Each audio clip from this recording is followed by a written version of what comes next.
Hello and a very good morning to you. You're watching the morning news on CNN News 18 and I'm Shriya Kundu here to take you through all the top stories and developments for the day from across the nation and around the world. Going into the big story which has been going on for the last 2 days now, in a massive setback for the Aam Aadmi Party, Delhi Deputy Chief Minister Manish Sisodia has been sent to 5 days of CBI custody, which is until March 4th. In court, the CBI argued that Sisodia generated illegal profits via the liquor policy in a secret conspiracy with top liquor barons in the city. Now, the CBI also argued that custodial interrogation is essential for a proper probe that Sisodia has been evasive in his replies. Sisodia, on the other hand, has said that the liquor policy was cleared by the LG of Delhi in 2021. Adding that he has replied all summons, there is no legal ground for custodial interrogation. He's also argued that CBI has all of his devices and has emphasized that he has nothing to hide. Meanwhile, the Aam Aadmi Party is set to protest across the country over Sisodia's arrest. और पूरी Bharatiya Janata party, केंद्र की मोदी सरकार जिसका control, जिसके इशारे पर यह सारा खेल हो रहा है, पूरी भाजपा चुप है, पूरी केंद्र सरकार चुप है, पूरी सीबीआई चुप है, पूरी ईडी चुप है। ये राजनीतिक प्रतिद्वंदिता के तहत, गंदी राजनीति के तहत ये सारा खेल हो रहा है।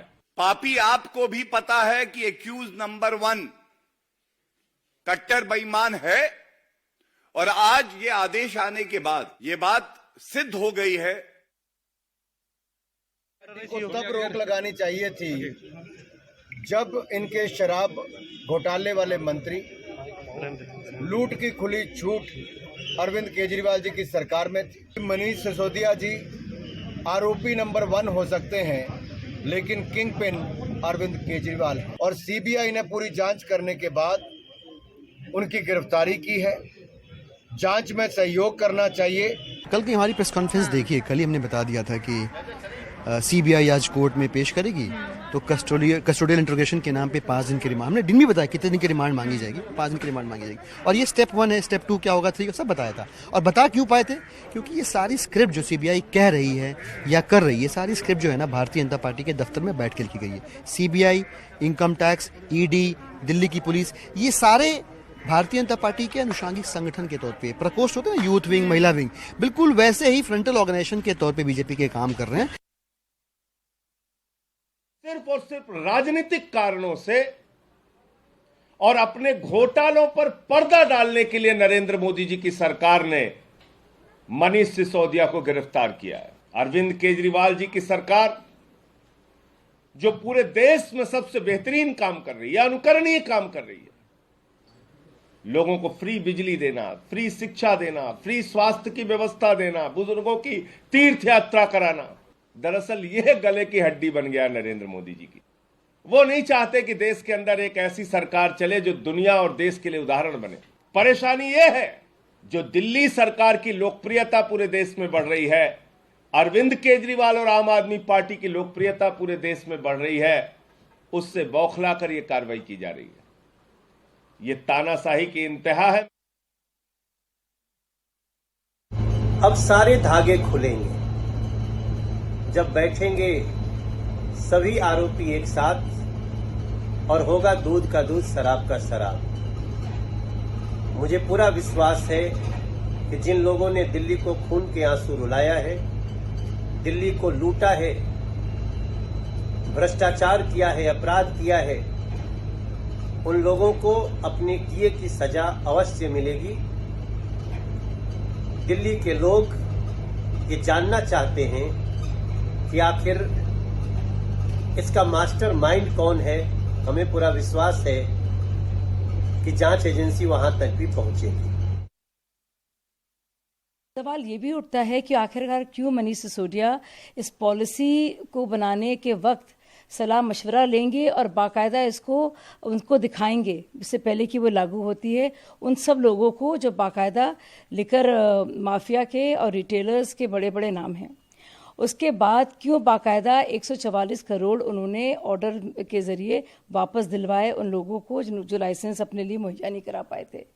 और यही सवाल मनीष सिसोदिया से पूछा जाएगा कि आपने क्यों पॉलिसी बदली। अब दिल्ली वालों का जो पैसा होता है, टैक्स पेयर का जो पैसा होता है, एक्साइज का जो पैसा जाता है राजस्व के तौर पर खजाने में, उसको आपने अपने फायदे के लिए और अपने साथियों के फायदे के लिए क्यों इस्तेमाल किया?